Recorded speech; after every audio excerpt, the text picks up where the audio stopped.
This week's podcast poll is all about our favorite prequels villain. Maul. Not Maul. So here's the deal. The ability to speak does not make Twitter you intelligent. auto-corrected Maul to Mail when I did this, and we don't have an edit function. And I said that wrong on the previous recording, and that came out completely bad. And I got a bad feeling about this. This is not family friendly. So the tweeter poll, You're having a hard time. I am. The tweeter poll said, "Which is your favorite male?" This is madness. You should look up that poll because there's some funny comments and memes and People making fun of you. making fun of that. But anyway, what's your favorite Maul? We had Phantom Menace, Clone Wars, and Rebels versions. We kind of left out Solo because he's only in there for like 45 seconds and he's a hologram. So didn't really count. Although Makes sense. We should watch Solo. I like this guy. We just watched Solo, I know, but we can watch it again. So Not anyway, the Phantom Menace, Clone Wars, and Rebels. Which would you vote is your favorite? Well, we're going to talk about that in a second. So What? I know I'm ahead of myself. 19.6% said the Phantom Menace. Where he's introduced. Well, because he doesn't have much of a role. I mean, He has a big role. Well, he's the bad guy, but he has like 2 lines of dialogue. Yeah, he doesn't have a lot of dialogue, but he's a big presence in that film. And then we had 24.5% said Star Wars Rebels, and 55.9% said the Clone Wars. But here's what you had to say about it. So who talks first? You talk This first. first one is from Pod Wars at Pod Wars Podcast. They commented, the Clone Wars Maul, since that is Maul arguably at the height of his power, the Satine arc still gives me chills. When he kills Satine in front of Obi-Wan Spoilers. Kenobi. Oh, come on. By Oh, now, Lord. everybody knows that. That's a pretty intense one. All right, what about you, BB Nate? This is from Star Wars Therapy at Therapy Wars. I like that. That's pretty cool. And he shared a gif of Maul in the Twin Sons episode of Star Wars Rebels yelling Kenobi. And I'm not Wait? going- That's all? Yeah. You just said yelling Kenobi. Well, he's not going to demonstrate You got to it. demonstrate it You like demonstrate this. it. No, you gotta do it. No, you got to do the voice. Yeah, you gotta do it. I did the voice. No, you didn't do it. I didn't hear It's anything. going to be a sound effect, all right? I got it. I've been planning this one. You guys ruined it. You wanna I was re-record it? No, it's just I was all ready to This is why you got to tell us these things. It's more fun if I don't. Okay.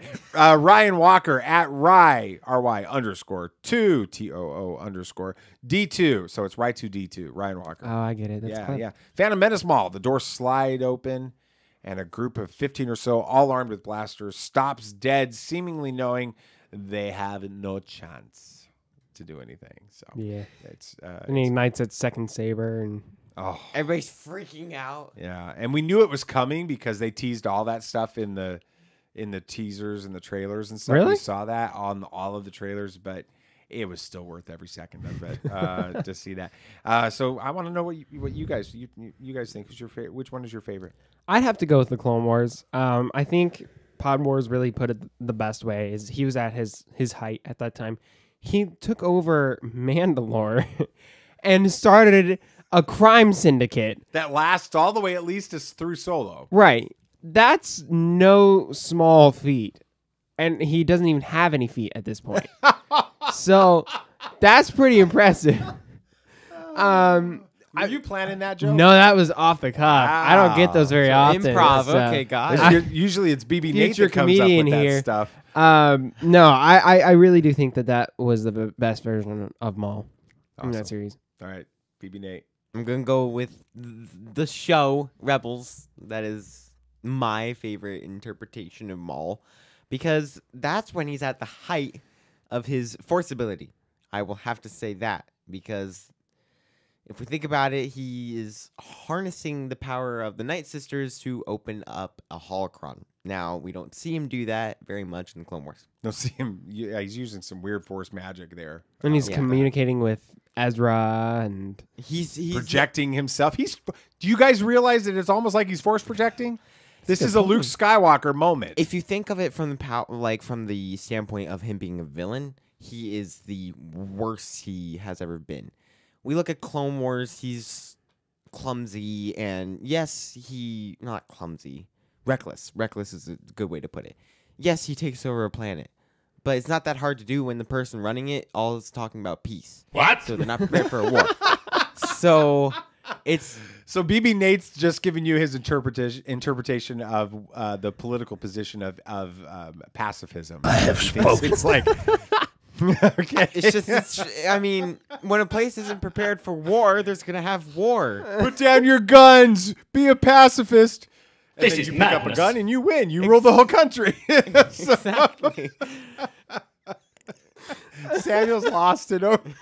All right, keep going. Keep going. And in Rebels, he is more methodical and manipulative and is really, every time he betrays Ezra, but just he's so manipulative. I'm going to use that word again to Ezra that he just keeps helping him. And it's It's like he lets the line out, lets Ezra pull away like he's a fish on a hook, and then pull just away for a reels little him bit, in and- reel him in, let him go for a little bit, reel him in, let him Yeah. go for a little bit, reel him in. So he's the most evil and the best version of Maul in Rebels.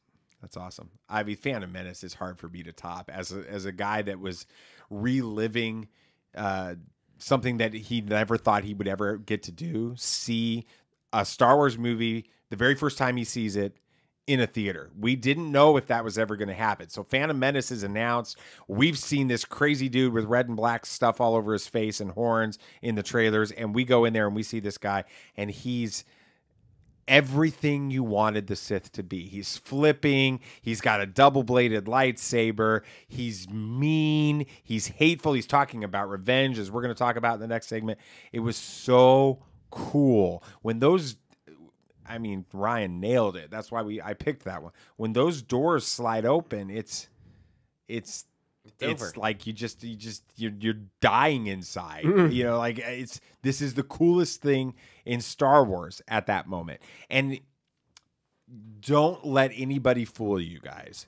When they walked out of seeing The Phantom Menace, I know it has a bad rap, the film does. I know people have created this whole stigma against it, saying it's a terrible movie.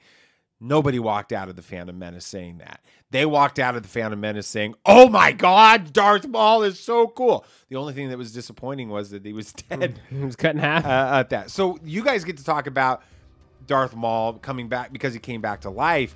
It was hard to top the Darth Maul in The Phantom Menace, at least from my perspective. What do you guys think? Drop it up in the comments below there. Which version of Maul is your favorite? Phantom Menace, Clone Wars, Rebels?